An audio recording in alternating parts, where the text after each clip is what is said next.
Bonjour, je suis Delphine Zanelli. Bienvenue dans le podcast L'entreprise de demain, le podcast de tous les bâtisseurs du futur du travail. Celles et ceux qui le vivent, le créent, le questionnent et chaque jour le réinventent.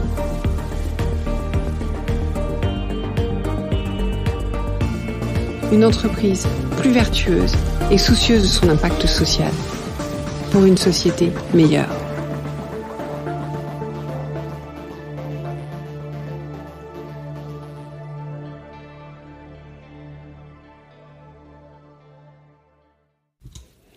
Bonjour, bienvenue dans ce nouvel épisode. J'espère que vous allez bien. Je suis ravie de vous retrouver cette semaine pour le volet 4 de notre série de rediffusion thématique d'épisodes du podcast. Parce que le podcast L'entreprise de demain a 5 ans, plus de 200 épisodes. Et donc, j'ai commencé des rediffusions au printemps et j'ai choisi d'accélérer et de vous proposer chaque jeudi jusqu'au début septembre une sélection thématisée de 5 invités, aussi passionnants que différents. Une rediffusion en fait des épisodes qui m'ont le plus marqué. Alors pour ça, j'ai dû faire des choix. J'aurais pu tout rediffuser.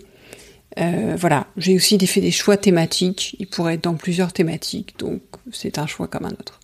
Aujourd'hui, et je vous ai parlé donc déjà les semaines précédentes, d'une thématique sur le leadership et les nouvelles organisations. Vous pouvez le retrouver sur le podcast. 2, sur la transformation, qu'elle soit managériale ou digitale ou agile.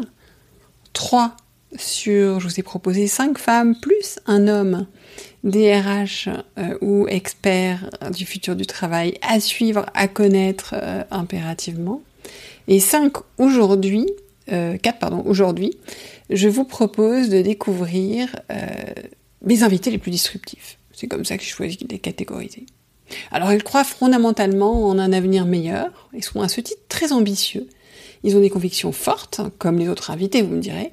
Ils n'y vont pas par 4 chemins. Ils n'hésitent pas à provoquer pour faire réagir, à prendre des positions hors des sentiers battus. J'ai adoré échanger avec chacun d'entre eux. Personnellement, j'aime entendre des points de vue singuliers, opposés, ça m'aide, et j'apprends énormément.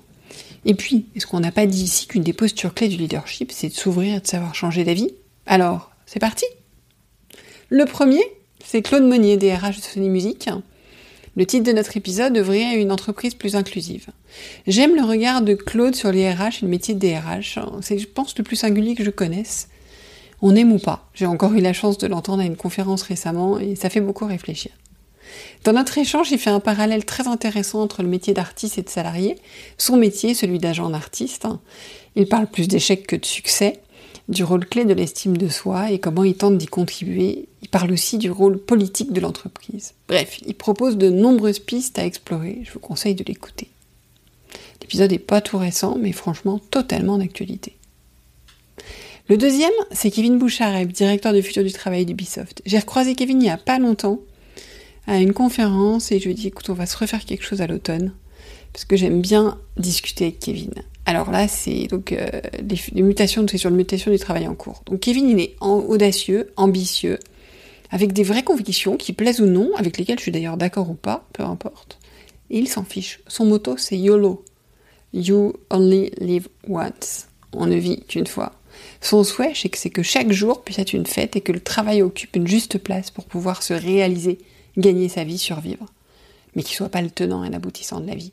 Alors il nous invite à être plus audacieux, moins conservateurs, de beaucoup plus pratiquer le test and learn, y compris sur des sujets complexes, de toujours regarder le côté risque-opportunité, et voilà, surtout le côté opportunité, pour pouvoir justement saisir les opportunités qui se présentent avec les transformations en cours. Il est pour un futur du travail plus équilibré, entre l'intérêt perso, du collectif et de l'entreprise. Et il nous parle de tout ça avec beaucoup d'humilité, sans certitude toutefois, je dirais, il reste très ouvert. Voilà. Et donc c'est absolument passionnant, je vous conseille de l'écouter. Troisième, c'est une femme ce coup-ci, Émilie Daversin, c'est une dirigeante. Je l'ai appelé le titre de l'épisode Regard singulier d'une dirigeante ambitieuse et engagée, c'est exactement ça. Elle est cofondatrice de VO2 Group, c'est spécialisé dans la transformation digitale, donc c'est une dirigeante engagée dans la défense de la place des femmes dans la tech. Et c'est intéressant parce qu'elle est cofondatrice de cette entreprise qu'elle a fait énormément grandir, parce qu'il y a plus de 500 collaborateurs maintenant avec son mari. Et elle rappelle que le premier rôle de l'entreprise, c'est d'embaucher, de faire vivre des familles, de payer des impôts pour financer l'économie et de générer des revenus pour permettre cela.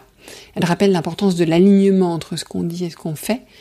Et elle voit son entreprise comme un écosystème, comme sa famille dont elle est fière.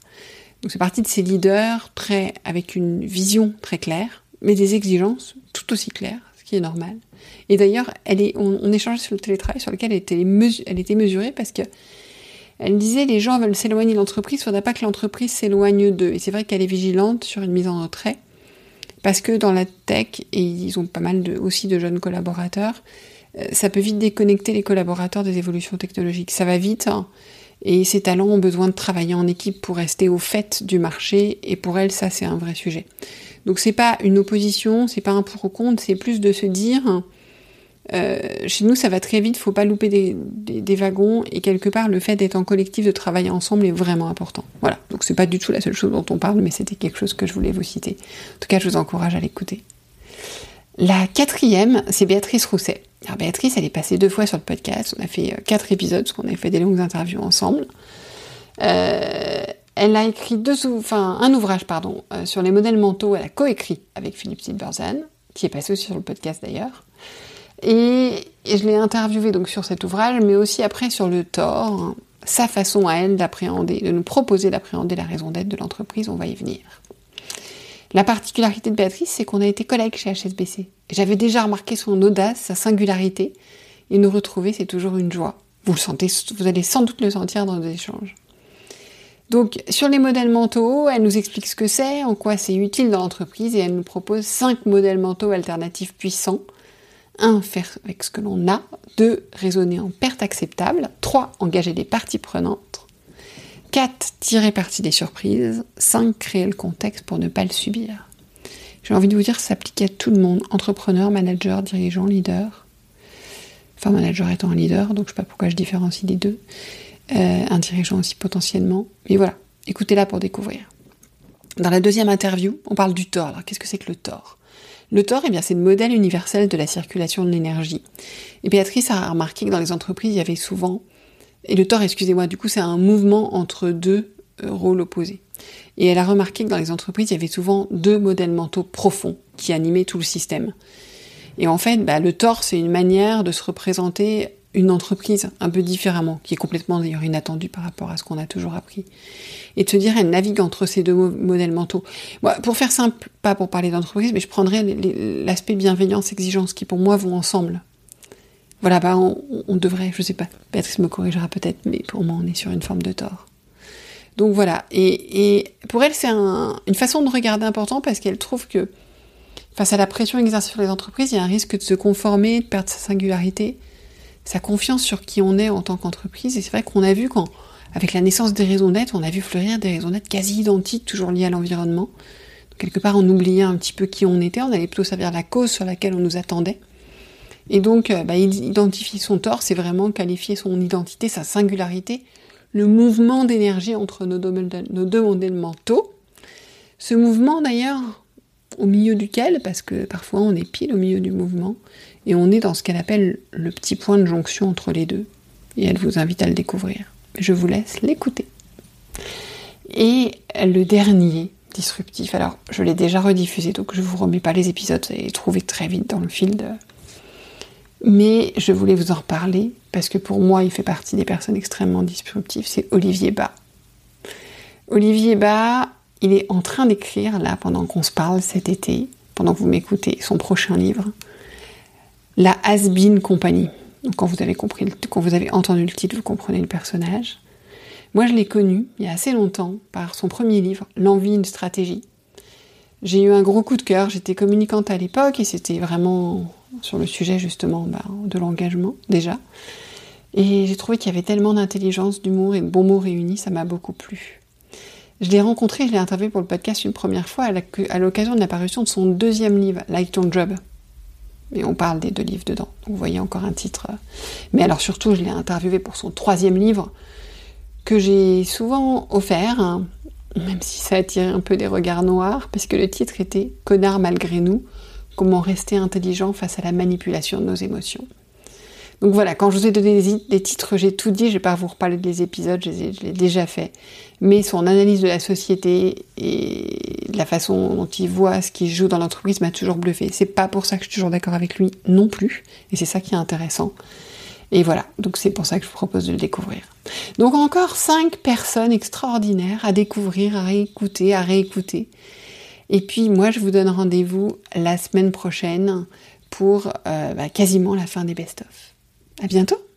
Merci pour votre écoute. J'espère que l'épisode vous a plu. Faites-le moi savoir en laissant des étoiles et des commentaires sur Apple Podcasts. Cela me permet de le faire connaître, le podcast, et m'encourage à le poursuivre. Rejoignez-moi également sur le groupe LinkedIn L'Entreprise de demain pour échanger avec d'autres auditeurs, proposer des invités.